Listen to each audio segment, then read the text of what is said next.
आप नींद में कई नकारात्मक चीजों या सकारात्मक चीजों को बढ़ा सकते हैं। ये बहुत आसान है, बस नींद की साधना। तो एक अलार्म से अचानक जागना जीवन जीने का सबसे अच्छा तरीका नहीं है।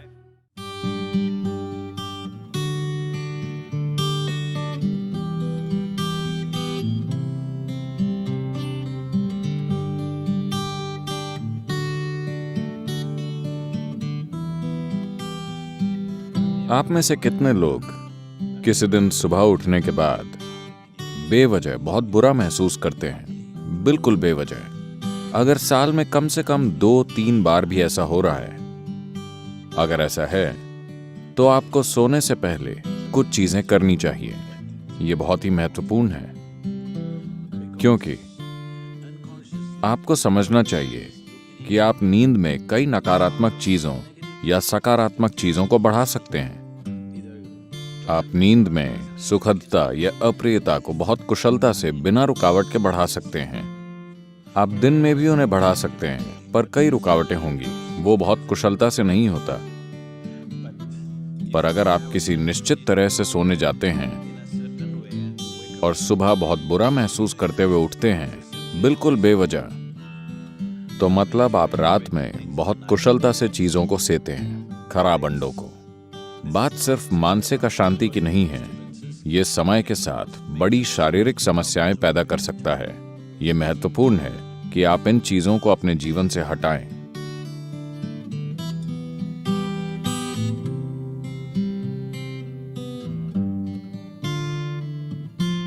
तो रात को सोने से पहले आपको कुछ चीजों का ध्यान रखना चाहिए।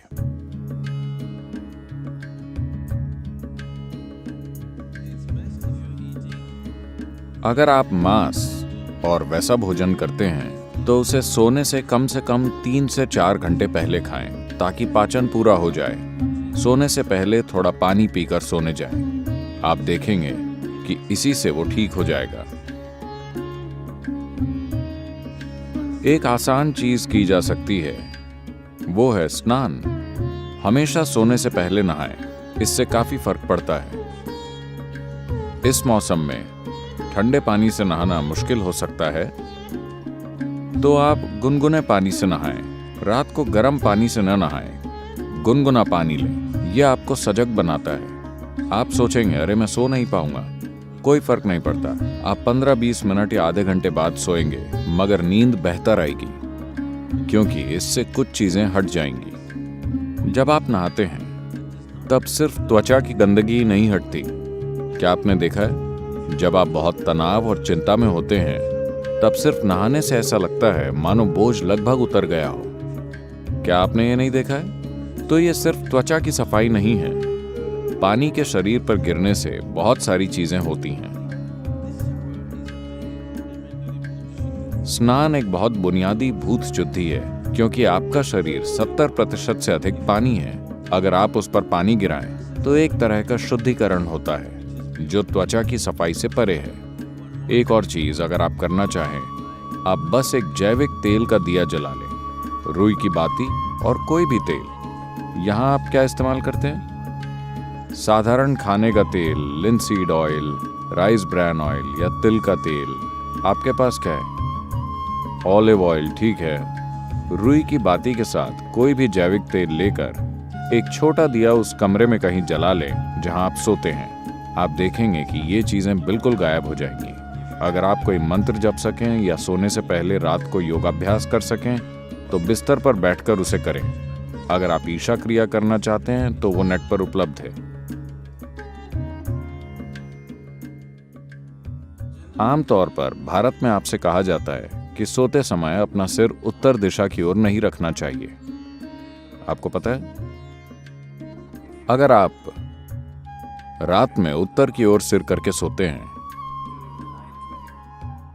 जब आप लेटे हुए होते हैं तो धीरे धीरे खून आपके दिमाग की ओर बढ़ने लगेगा। When there is too much circulation in the brain, you cannot sleep peacefully. जब दिमाग में रक्त संचार बढ़ जाएगा तो आप शांति से नहीं सो पाएंगे। अगर आपके दिमाग में किसी प्रकार की भीतरी कमजोरी है या आप अधिक उम्र के हैं तो आप नींद में मर सकते हैं। हेमरेज हो सकता है क्योंकि ज्यादा खून दिमाग में घुसने की कोशिश करता है, जहां खून की नसें बाल जैसी होती हैं और चुंबकीय शक्ति कुछ ज्यादा खून भेजती है। सीधे खड़े होते समय ऐसा नहीं होता। जैसे ही आप लेटते हैं, सिर की ओर यह खिंचाव इतना तीव्र होता है कि खून धीरे धीरे दिमाग की ओर जाने की कोशिश करता है। तो इससे बचने के लिए, यह सिर्फ उत्तरी गोलार्ध के लिए है। अगर आप ऑस्ट्रेलिया जाएं तो आपको सिर दक्षिण की ओर नहीं करना चाहिए। अगर आप भारत में हैं तो आपको सिर उत्तर की ओर नहीं रखना चाहिए। आप उसे और किसी भी तरह रख सकते हैं, वो ठीक है। इसे अपने मन में रखें कि आप सच में नाशवान हैं, ठीक है? सिर्फ शब्दों में नहीं, सच में। आप अभी मर सकते हैं। आप युवा हो या बूढ़े, कोई फर्क नहीं पड़ता। आप अभी मर सकते हैं, हाँ या ना? सोने से पहले बिस्तर पर बैठकर सोचें कि यह आपकी मृत्युशैया है। आपके पास जीने के लिए सिर्फ 1 मिनट और है। पीछे मुड़कर देखें कि आपने आज जो किया, क्या वो सार्थक है? सिर्फ ये आसान अभ्यास करें। और आप नहीं जानते कि ये असल में कब होगा। आप मृत्युशैया पर बैठे होंगे या अस्पताल में लेटे होंगे और कई तरह की चीजें आपसे जुड़ी होंगी। किसे पता वो कैसे होगा? पर रोज इसका आनंद लें कि आप अपनी मृत्युशैया पर बैठे हैं। पीछे मुड़कर देखिए कि आज मैंने इन 24 घंटों में जो किया है, क्या वो सार्थक है? क्योंकि अब मैं मर रहा हूं। अगर आप ऐसा करेंगे तो आप एक सार्थक जीवन जिएंगे, मेरा विश्वास कीजिए। तो रोज रात को सोने से पहले आप सभी को ऐसा करना चाहिए। आखिरी 3 मिनट, जो भी चीजें आपने इकट्ठा की हैं, शरीर, मन की बातें, चीजें, छोटी चीजों को अनदेखा मत कीजिए। ये छोटी चीजें बड़ी चीजें हैं। मैंने देखा है कि कैसे लोग अपना तकिया भी लेकर चलते हैं क्योंकि वो बहुत महत्वपूर्ण है। तो आपका तकिया, आपकी चप्पल, अगर आपके रिश्ते हैं, सब कुछ जो आपने इकट्ठा किया है, उसे एक ओर रखकर सोइए। अगर आप इस स्थिति में सोएंगे तो आप अधिक रोशनी, अधिक ऊर्जा और आपकी कल्पना से भी अधिक संभावनाओं के साथ जागेंगे। बस जीवन के रूप में सोइए, पुरुष या स्त्री के रूप में नहीं, इस या उस रूप में नहीं। सब कुछ नीचे रख दीजिए। बस ये बहुत आसान है, सिर्फ नींद की साधना। कम से कम इतना आपको करना चाहिए।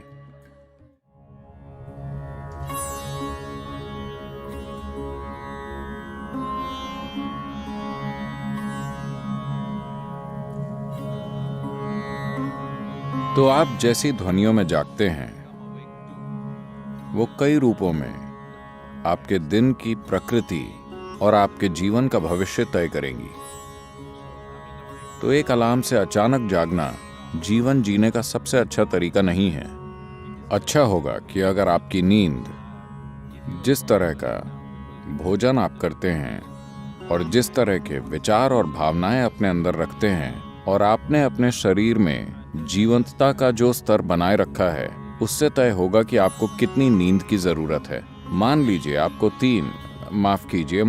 आपको 8 या 12 घंटे की नींद की जरूरत है। मैंने गलत संख्या बोल दी। आपको जितनी भी नींद चाहिए, आप अपनी जरूरत जानते हैं। So you go to bed early enough. तो पर्याप्त जल्दी सोने चले जाएं ताकि आप अपने आप जाग सकें। अगर आप खुद जागते हैं और मान लीजिए आपको संदेह है कि आप जाग पाएंगे या नहीं, तो अगर आपके पास कोई मंत्र है, अगर आप किसी वैराग्य मंत्र से जुड़ गए हैं, तो आप उसका इस्तेमाल कर सकते हैं। शारीरिक रूप से आपका एक महत्वपूर्ण पहलू है आपका हृदय, जो आपके रक्त संचार के लिए पंपिंग स्टेशन है, जो शरीर में जीवन भरता है। ये ना हो तो कुछ नहीं होगा। ये बाईं तरफ से शुरू होता है। तो आपको पता है, भारत में आपसे कहा जाता है कि आप जब जागें तो आपको दाहिनी तरफ करवट लेकर उठना चाहिए। बताया है, अगर आप बाईं तरफ करवट लेकर उठेंगे तो आपके साथ खराब चीजें होंगी। खराब चीजें उस तरह नहीं, जब आप आराम की स्थिति में होते हैं, जब शरीर आराम में होता है, तो मेटाबॉलिक क्रिया धीमी होती है। जब आप उठते हैं तो सक्रियता में एक उछाल आता है। इसीलिए भारत में कहा जाता है, देखिए ये चीजें जीवन का हिस्सा थीं, इन्हें आप छोड़ रहे हैं। जीवन का पूरा विज्ञान जीवन का हिस्सा था। आपसे कहा गया कि सुबह जागने से पहले अपनी हथेलियां आपस में रगड़कर ऐसे देखना चाहिए। Not see like this. You must place it upon your eyes. देखना नहीं, आपको उसे अपनी आंखों पर रखना चाहिए। आप ऐसा कीजिए, आपको भगवान दिखेंगे। ये भगवान देखने के बारे में नहीं है। अगर आप इन दोनों को साथ रगड़ेंगे तो सभी नसों के सिरे, आपके हाथों में ढेर सारी नसों के सिरे होते हैं। अगर आप ऐसा करते हैं तो शरीर तुरंत जाग जाता है। अगर आपको नींद आ रही है तो ऐसा करके देखिए, सब कुछ जागृत हो जाता है। तो सुबह शरीर को हिलाने से पहले आप उसे जगाइए और फिर इसे अपनी आंखों पर रखिए। तुरंत आपकी आंखों और आपकी इंद्रियों के दूसरे पहलुओं से जुड़ी नसें जागृत हो जाएंगी। शरीर के हिलने से पहले शरीर और दिमाग को जागृत होना चाहिए। इसके पीछे यही मकसद है, समझे? तो आप ऐसा कीजिए और फिर अपनी दाहिनी ओर करवट लेकर उठिए। आज अगर हम सब सोते हैं तो दुनिया में कल सुबह लगभग 2.5 लाख लोग नहीं जागेंगे प्राकृतिक मृत्यु के कारण। मान लीजिए आप कल सुबह जागे, आपकी गारंटी है? क्या आप गारंटी कार्ड के साथ आए? कोई गारंटी कार्ड नहीं। तो मान लीजिए आप जाग जाते हैं। बस इतना कीजिए, मैं बता रहा हूं, यह आपकी आध्यात्मिक प्रक्रिया का एक सरल पहला कदम है। कल सुबह जब आप जागें तब जांचिए आप वाकई जगे हैं या मर गए। अगर आप जगे हैं तो एक छोटा सा जश्न तो बनता है। आपको उठकर नाचने की जरूरत नहीं है, कम से कम आप मुस्कुरा सकते हैं कि अब भी जीवित हैं। 2.5 लाख लोग मर गए, वो आपकी और मेरी तरह थे। They went off, isn't it? उड़ गए, है ना? कहीं भी देखिए वो नहीं मिलेंगे। यहां मैं अब भी जीवित हूं। एक बड़ी मुस्कुराहट आप देंगे? मैं मैनेज करने की बात कर रहा हूं। अगर 2.5 लाख लोग मर गए तो कम से कम 30 से 50 लाख लोगों ने अपना कोई प्रियजन खो दिया। आप उन 3, 4, 5 लोगों को देखिए जो आपके लिए मायने रखते हैं, वो सभी आज जिंदा हैं। एक और बड़ी मुस्कुराहट देंगे या नहीं? जिंदा। अगर मान लीजिए अभी हम आपके सिर पर बंदूक रख देते हैं, क्या आप राहत महसूस करेंगे? नहीं, आप डर जाएंगे, है ना? तो जीवित होना इतना कीमती है कि नहीं? आपका जीवित होना इतना कीमती है। तो कल सुबह 2.5 लाख लोग रात में मर गए, मगर आप अब भी जीवित हैं। क्या इसके लिए कम से कम एक बड़ी मुस्कुराहट नहीं होनी चाहिए? और सभी लोग जो आपके लिए मायने रखते हैं, वो सब आज जीवित हैं। एक और बड़ी मुस्कुराहट।